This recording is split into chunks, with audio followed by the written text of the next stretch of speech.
June 6, 1944. English Channel, 23 kilometers off the French coast. The pre-dawn darkness. Salt spray crashed over the bow of landing craft tank 2273 as Lieutenant Dean Rockwell gripped the radio handset. Through the pre-dawn darkness, he could make out the silhouettes of 32 amphibious Sherman tanks, their canvas screens erected like medieval siege towers against the horizon. Message from Task Force O, hour confirmed, 0630 hours. Beach obstacles identified. Heavy fortifications intact. Captain Ned Elder of the 743rd Tank Battalion studied the 5-foot swells through his binoculars and made a decision that would save hundreds of American lives. The DD tanks would not swim. They would ride their landing craft all the way to the beach. What none of them knew was that this single decision, made in the churning waters of Normandy, would trigger the most devastating armored breakthrough in the European theater. The Hedgerows of France had taught German forces that their Tigers and Panthers were apex predators. Superior armor, devastating 88mm guns, mechanical precision that made them nearly invincible in defensive positions. The Wehrmacht's armored doctrine had established kill zones across the Norman countryside. Hundreds of concealed positions, anti-tank guns sighted on every approach, tank traps and obstacles that would channel Allied armor into predetermined killing fields. The Atlantic Wall was mathematically perfect. Overlapping fields of fire created no dead space where attackers could find cover.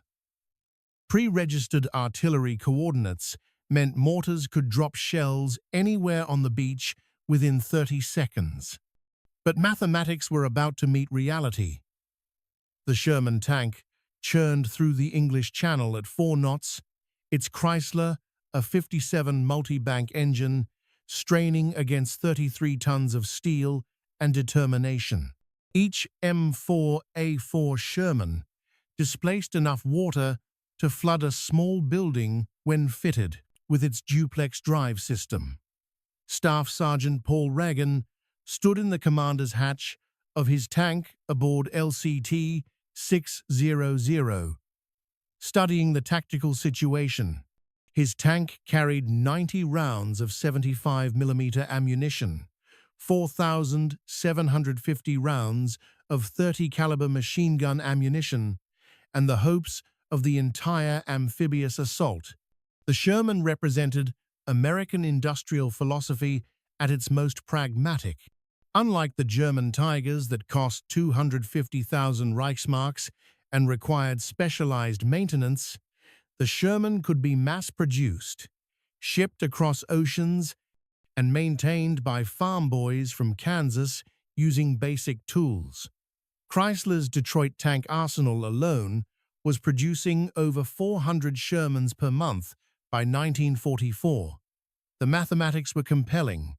While Germany struggled to produce 100 Tigers monthly, American factories churned out over 2,000 Shermans per month at peak production. Factor in mechanical reliability, fuel, consumption, and ease of repair, and the equation became overwhelming. Tank Commander William Funkhauser had trained with the 743rd Tank Battalion at Camp Laguna, Arizona, a veteran who would later earn a Silver Star and Purple Heart. Funkhauser understood that victory in mechanized warfare wasn't just about armor thickness or gun caliber. It was about putting steel on target, maintaining operational tempo, and most critically, adapting to battlefield conditions faster than the enemy could react. The German defenders were waiting. They were confident. They were wrong. Aboard Panther number 424 of the 2nd Panzer Division, Unteroffizier Klaus Weber reviewed his ammunition loadout. 79 rounds for the long-barreled 75mm KUK-42 gun, 4,200 rounds of machine gun ammunition. His Panther's frontal armor measured 100mm thick, sloped at 55 degrees for an effective thickness of 140mm. The Panther's American 75mm guns couldn't penetrate it beyond 100 meters. Weber's tank displaced 45 tons, powered by a Maybach HL 230P30 engine that consumed fuel at rates that would have horrified American logistics officers. The Panther achieved 1 mile per gallon on roads, half that cross-country. But positioned hull down in a Norman hedgerow with interlocking fields of fire, the Panther didn't need to move, it only needed to kill. The German defensive positions at Omaha Beach represented 2 years of fortification work. Wider Stance Nest 62, overlooking Easy Red Sector, contained multiple machine gun positions, a 50mm anti-tank gun, and mortar pits. At 0550 on June 6th, Captain Elder aboard LCT 600 observed the sea state through spray-soaked binoculars. Waves measured 5 to 6 feet. Wind force 18 knots from the west. The DD tank's canvas screens, designed for 3-foot seas, would collapse in these conditions. Of the 64 Sherman DD tanks scheduled to swim ashore at Omaha Beach, only 29 would attempt it. Of those 29, belonging to the 741st Tank Battalion on the eastern sectors, 27 would sink in the cold waters of the English Channel. But Elder's 743rd Tank Battalion would not launch. His 32 DD tanks would ride their LCTs directly onto the beach. At 0615, the naval bombardment commenced. USS Texas fired 14-inch shells at the bluffs above Omaha. USS Arkansas added 12-inch rounds. Smaller destroyers crept within 1,000 yards of the beach, firing directly at visible fortifications. The bombardment was supposed to last 40 minutes, pulverizing German positions. In reality, most shells overshot their targets. Low clouds forced heavy bombers to release late, their payloads falling harmlessly in fields behind the beach. Of 446 B-24 Liberators that attacked Omaha Beach, not one bomb fell on the beach itself. The Shermans' first combat action at Omaha came at 0629, 1 minute before hour. Company A, 743rd Tank Battalion, fitted with deep wading equipment, rolled directly off their LCTs into 4 feet of water. These tanks had been waterproofed with special kits. Their exhausts extended with improvised stacks that allowed them to wade through 6 feet of water. The first tanks hit the beach with tracks grinding against the shingle as 75mm guns swung toward the bluffs. The initial German response was devastating. An 88mm anti-tank gun in WN-61 fired 8 rounds in 90 seconds. 3 Shermans exploded, their 75mm ammunition cooking off in spectacular fireballs that could be seen from naval vessels offshore. Machine gun fire sparked off tank hulls like hellish rain. Mortars walked their way across the beach, bracketing tanks with methodical precision. But the Shermans kept coming. By 0700, 40 tanks were on Omaha Beach. Some were already burning. Others threw tracks on obstacles or bogged in the shingle. But those still operational began engaging German positions with direct fire. The psychological impact was immediate. German infantry, trained to expect an infantry assault, found themselves facing armor that could absorb machine gun fire and respond with high explosive shells. Technical Sergeant John Duquin of the 743rd Tank Battalion had landed in the second wave at 0640. His tank immediately took 2 hits from a 50mm anti-tank gun, both rounds penetrating the hull but missing critical components. Duquin's driver, Private First Class Howard Froberg, drove directly at the German position, while the gunner pumped 5 rounds of high explosive into the fortification. The anti-tank gun fell silent. This became the pattern.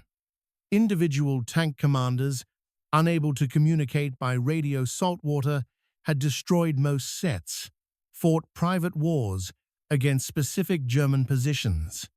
A Sherman would absorb multiple hits from smaller caliber weapons, while methodically destroying machine gun nests with its 75mm gun and bow-mounted 30 caliber machine gun. By 0730, the crisis at Omaha Beach was evident to naval observers. General Omar Bradley, watching from USS Augusta, considered diverting follow-up waves to Utah Beach. The 16th Infantry Regiment had taken catastrophic casualties. Company A had ceased to exist as a fighting unit. But the tanks were making a difference. Lieutenant Colonel Robert Skaggs, commanding the 743rd Tank Battalion's Company C, directed his tanks to engage the fortifications at Vierville Draw. Using a technique developed in training, tanks would fire white phosphorus rounds to mark targets, then follow with high explosive. The white phosphorus had an additional effect. Its burning particles penetrated vision, slits, and gun ports, forcing defenders to abandon their positions. At 0815, Widerstands Nest 66 reported to German Sector Command, enemy tanks on beach, infantry decimated, but tanks advancing. Request immediate anti-tank support. The response was sobering. No mobile reserves were available. The 352nd Infantry Division's anti-tank battalion was positioned 10 miles inland, held back by Field Marshal Rommel's order to defend against expected airborne landings. The beach defenders would have to hold with what they had. The Sherman's mechanical simplicity now proved decisive. Tank Barbara of Company B, 743rd Tank Battalion, commanded by Sergeant Walter Waskowiak, took 7 hits from various weapons in the first hour. The tank lost 2 bogie wheels, had its turret traverse mechanism damaged, and suffered a fuel leak. But the crew made field repairs using basic tools and spare parts carried on the tank. By 0900, Barbara was back in action, engaging German positions at Vierville Draw. This was the Sherman's great advantage. A damaged Tiger or Panther required specialized recovery vehicles and trained mechanics. A Sherman could be repaired by its crew using parts cannibalized from knocked-out tanks. Throughout D-Day, Sherman crews performed miracles of field maintenance. Tracks were replaced under fire. Engines that should have required depot-level maintenance were coaxed back to life with improvisation and determination. At 0845, the first German armor appeared. 2 Stug 3 assault guns from the 352nd Infantry Division's Assault Gun Battalion engaged the Shermans at 800 meters. Their 75mm Stuka 40 guns could penetrate Sherman armor at that range. But the American tanks had a crucial advantage: numbers. For every German assault gun, there were 5 Shermans. The Stooges managed to destroy 2 Shermans before being overwhelmed by concentrated fire from multiple tanks. By 0900, combat engineers, supported by tanks, had blown gaps in the seawall at Easy Red Sector. Shermans began moving off the beach, engaging German positions from the flank. This was the breakthrough moment. German defensive doctrine depended on keeping attackers pinned on the beach. Once armor penetrated inland, the entire defensive system began to unravel. Private First Class Charles Lombardi of the 741st Tank Battalion had survived the swim to shore in one of only 2 DD tanks that made it. His tank, waterlogged and barely functional, managed to engage and destroy a concrete bunker at 100 meters with 5 rounds of armor-piercing ammunition, followed by high explosive. The bunker had been holding up the advance of an entire infantry company. With its destruction, 150 infantrymen were able to move off the beach. The German response followed established doctrine. Panzerfaust teams were deployed to establish close-range ambushes. The Panzerfaust, a single-shot anti-tank weapon, could penetrate 200 millimeters of armor at 30 meters. In the bocage country behind Omaha Beach, every hedgerow could conceal a Panzerfaust team. But the Americans had learned from disasters at Kasserine Pass and Sicily. Infantry-tank cooperation had been drilled relentlessly. Every Sherman advancing inland had infantry walking alongside, checking hedgerows and buildings for anti-tank teams. By noon on D-Day, 51 Sherman tanks were operational on Omaha Beach and its immediate inland areas. They had suffered terrible losses, 40% knocked out or disabled, but they had achieved their mission. The beach was secured. Follow-up waves were landing without catastrophic casualties. Most critically, the psychological impact on German forces was decisive. The myth of impregnable Atlantic wall defenses had been shattered. At German 352nd Infantry Division headquarters, General Dietrich Kress received fragmentary reports throughout the morning. American tanks overwhelming beach defenses, Widerstands nests fallen, enemy armor advancing on Colleville. By 1300, Kress understood that Omaha Beach was lost. Without armor reserves to counter the American tanks, his infantry could only conduct a fighting withdrawal. The Shermans' impact extended beyond direct combat. Their presence allowed engineers to clear obstacles without being massacred by machine gun fire. Their 75mm guns could engage fortifications that naval gunfire couldn't reach. Most importantly, their psychological effect on American infantry was transformative. Soldiers who had been paralyzed on the beach began advancing once they saw tanks moving forward. Technical innovations implemented for D-Day proved their worth. The deep wading equipment developed in secrecy and tested in Scotland allowed tanks to land in deeper water and avoid the worst obstacle belts. Waterproofed ammunition storage prevented catastrophic explosions. When tanks were hit, by 1400, on D-Day, American tanks were pushing inland toward their objectives. The advance was slower than planned.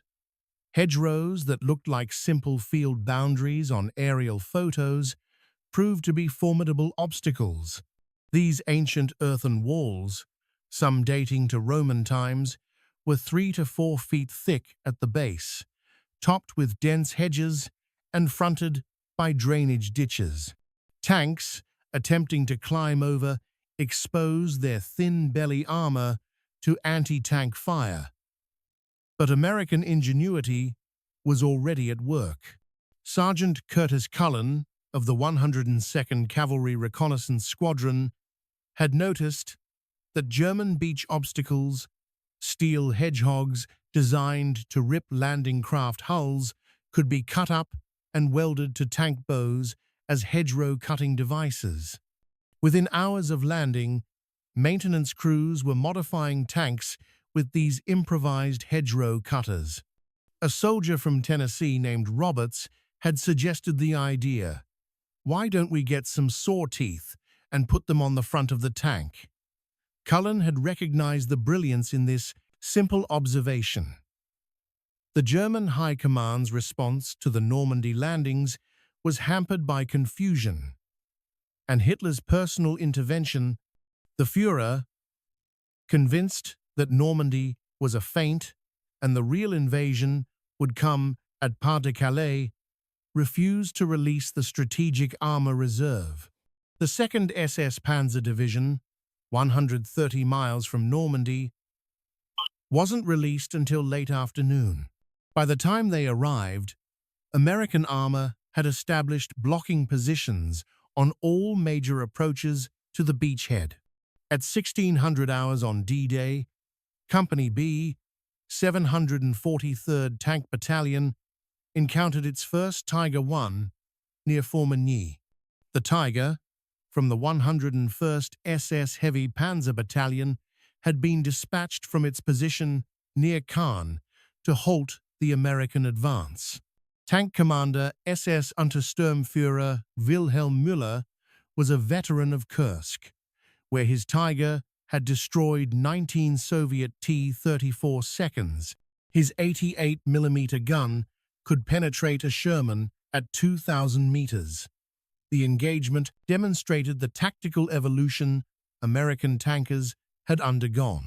Instead of engaging the Tiger head-on, the Sherman platoon leader, Lieutenant James Johnson, ordered smoke rounds fired to obscure the Tiger's vision. While one Sherman maintained suppressing fire, 3 others maneuvered through a small orchard. The Tiger, focused on the lone Sherman firing at its frontal armor, didn't notice the flanking movement until too late. At 200 meters, Sherman gunners put 5 rounds into the Tiger's engine compartment. Müller's crew abandoned their burning Tiger, but the psychological impact rippled through German forces. If Tigers could be destroyed by Shermans, what chance did infantry have? Reports reaching German command painted an increasingly dire picture. Enemy tank, strength overwhelming, multiple Tiger and Panther losses, infantry retreating from armored spearheads. The reality was more nuanced. For every successful flanking attack, Shermans paid a heavy price in frontal engagements. But American doctrine accepted these losses. The Sherman was designed to be good enough, not perfect. It could be transported by standard Liberty ships, 2 Shermans in the space required for 1 Tiger. It could be maintained by conscript mechanics with 3 months of training. Most importantly, it could be produced in numbers that made losses acceptable. By 1800 on D-Day, the 743rd and 741st Tank Battalions had established a continuous line inland from Omaha Beach. They had lost 48 tanks destroyed or disabled, with 45 crew killed and 60 wounded. But they had put 58 operational tanks ashore and broken the Atlantic Wall.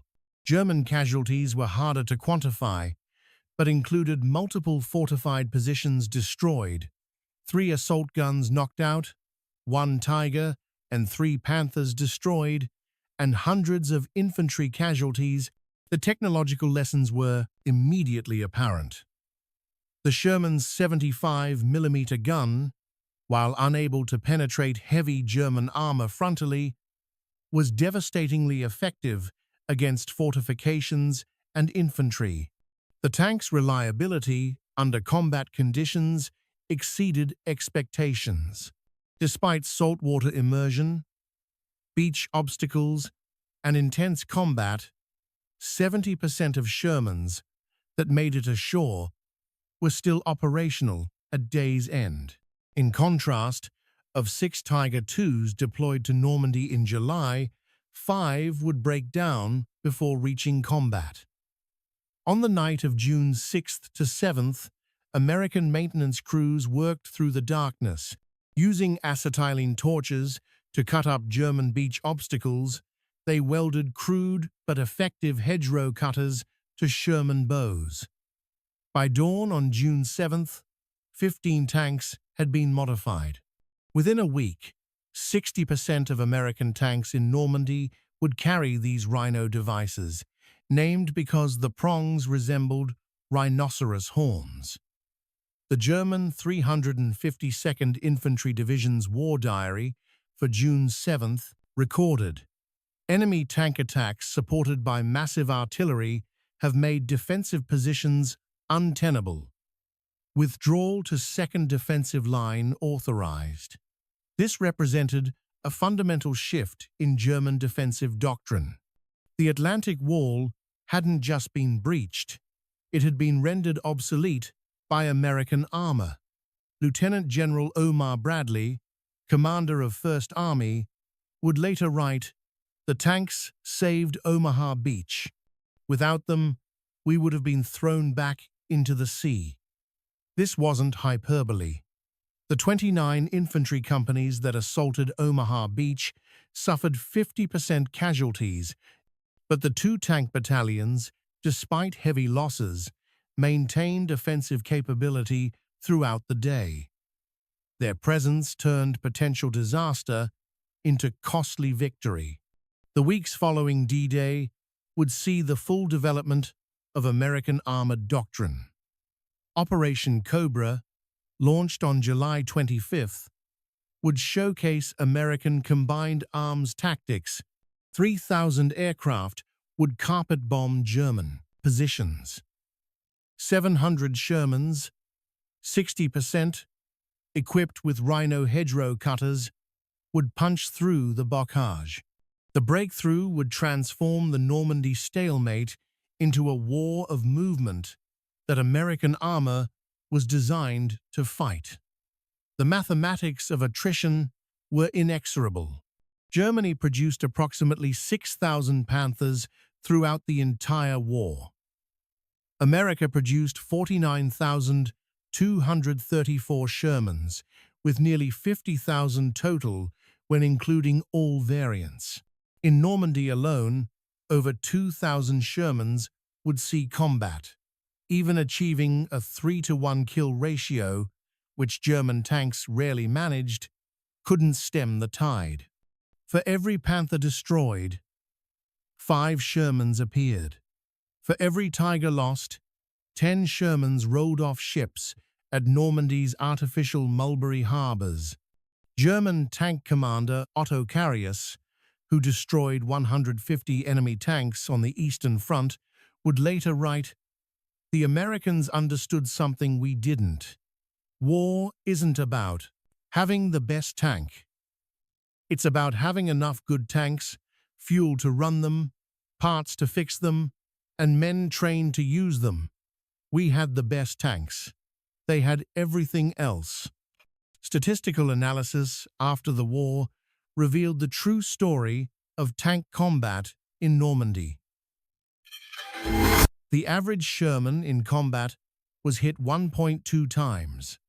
Of those hit, 60% were knocked out permanently, 20% were repairable in the field, and 20% required depot-level maintenance. Crew survival rates were surprisingly high. 75% of Sherman crew members survived their tank being knocked out. This was partly due to the Sherman's large hatches, and partly due to American emphasis on crew escape training. German tanks showed different patterns. Panthers hit averaged 2.3 penetrations before destruction, suggesting they could absorb more damage. But once hit, 80% were permanent losses due to inability to recover and repair vehicles during retreat. By August 1944, the German armor forces in Normandy were effectively destroyed. The 2nd Panzer Division, which had entered combat with 180 tanks, was reduced to 25. The vaunted 1st SS Panzer Division Leibstandarte Adolf Hitler could muster only 17 operational tanks from an initial strength of 150. The memorial at Omaha Beach today includes a preserved Sherman tank from the 743rd Tank Battalion. Its hull still bears scars from German shells. Flowers are regularly placed on it by French civilians who remember the liberation. The memorial's inscription reads, "To those who came in steel coffins to give us freedom." In the depths of Norman soil, German tanks still rest where they fell. Tigers and Panthers, engineering marvels that represented the pinnacle of 1940s tank design, slowly rust away. The Sherman wasn't the best tank of World War II, but it was the tank that won World War II. In the arithmetic of modern warfare, that's the only statistic that matters.